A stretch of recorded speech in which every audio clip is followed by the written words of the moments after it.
everyone. Today let's learn about the third part of detailed explanation of lesson number 1, Vistas, the third level by Jack Finney. And here we continue the story.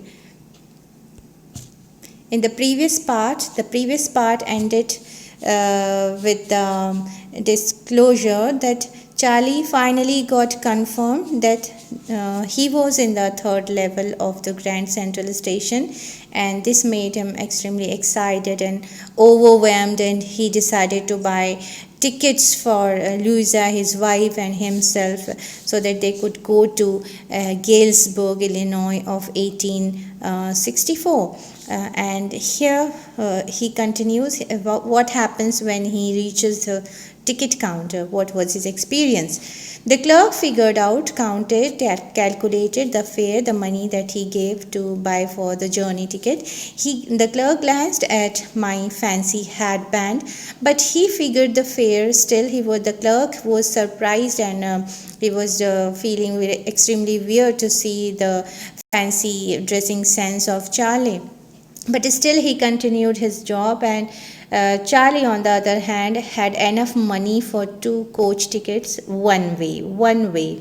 He was not bothered that how would he return from Galesburg of 1894. So, but still he decided to buy tickets for one way.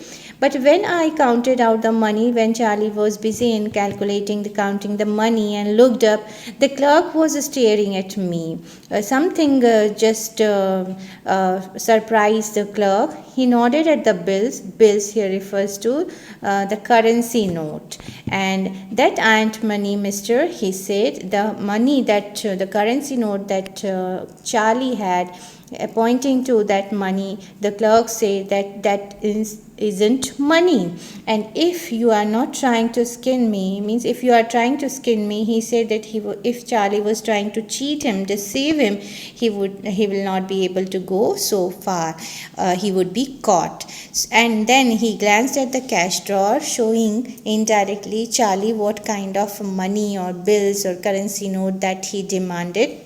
Then Charlie realized that of course the money was old style bills, half again as big as the money we use nowadays, and different looking too. So this was the thing that was noticed by Charlie, that the money that was used during 1890s, the currency notes bills were totally different from what we use now, and larger and different looking. So finally he decided to get out of the third level. I turned away and got out fast, as there is nothing nice about jail even in 1894. So there is slight humorous comment here that Charlie says that jail is after all jail, and nobody likes to or prefers a life of imprisonment.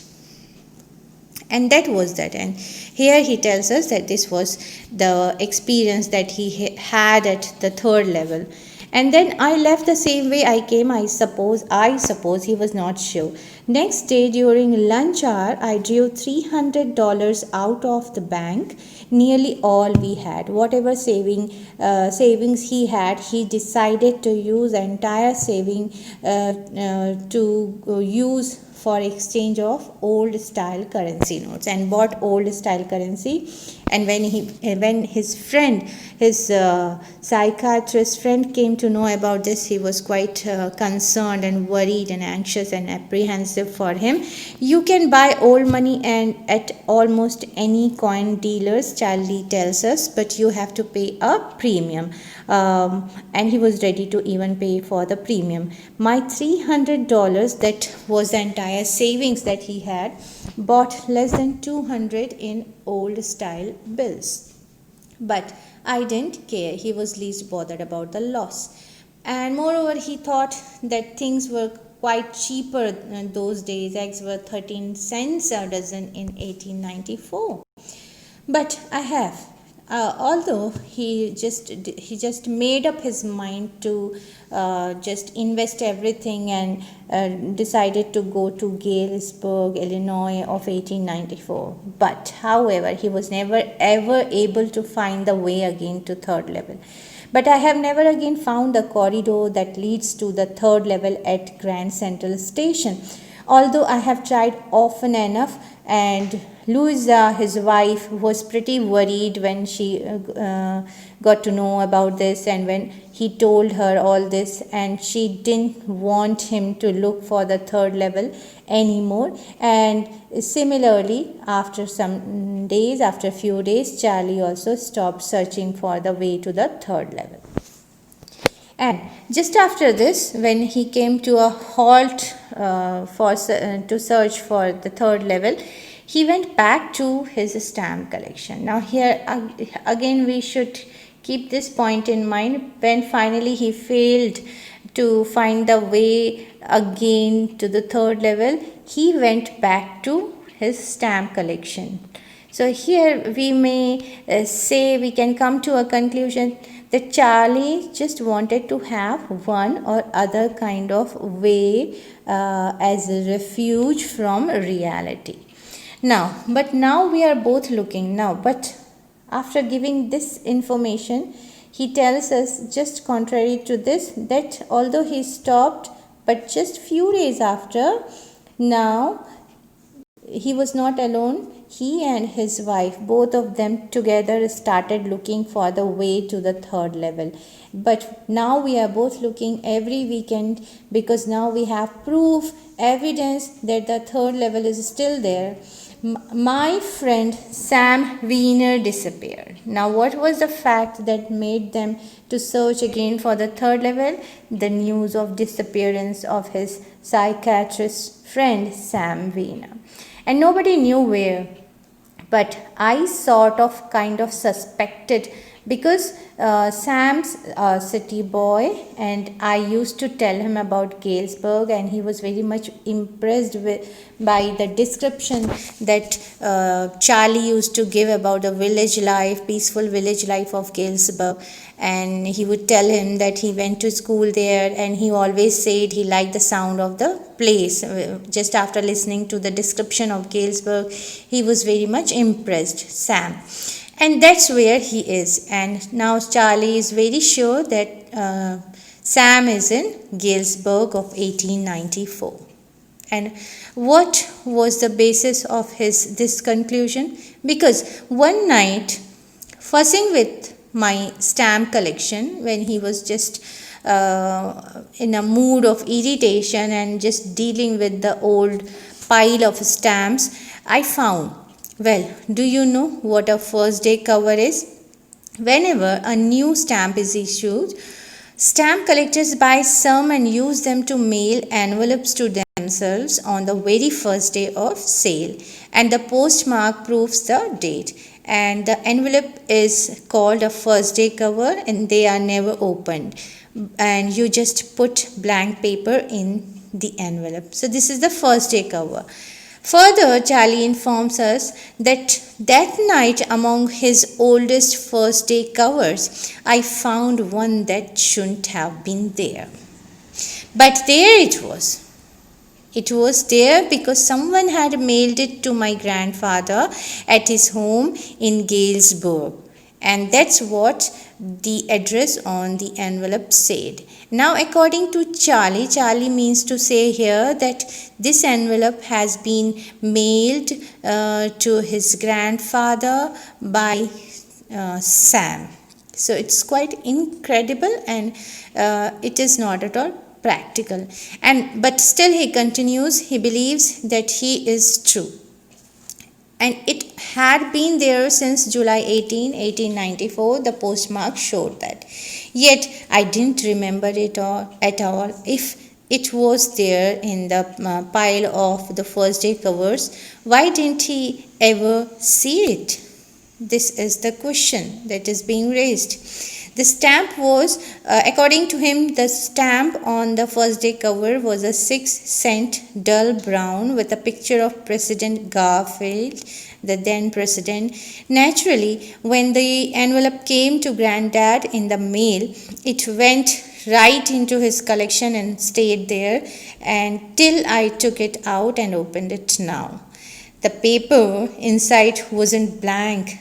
Generally, the paper that is kept inside the envelope of first day cover, it remains blank. But this time, this particular one was not blank, and what was written, it read, it was addressed to Charlie, and it was written by Sam. 941 Willard Street, Galesburg, Illinois, July 18th, 1894. Charlie. I got to wishing that you were right. Then I got to believing you were right. First, when you hear Sam, according to Charlie, Sam told him through the letter that when he gave the description of his experience of the third level, he wished he were right. And then, after reaching the third level, he is now confirmed that Charlie was right. Now, and Charlie, it's true. I found the third level. I have been here 2 weeks. He had been there in Galesburg for the last 2 weeks, he says. And right now, he describes the scene he was surrounded by. And right now, just in front of me, down the street at Delhi's may be a name of a shopping corner or a cafe. Someone is playing a piano and they are all out on the front porch singing the famous song, Seeing Nellie Home, the famous song of 1890s. And I'm invited over for a lemonade drink party. Oh, Charlie, come back, Charlie.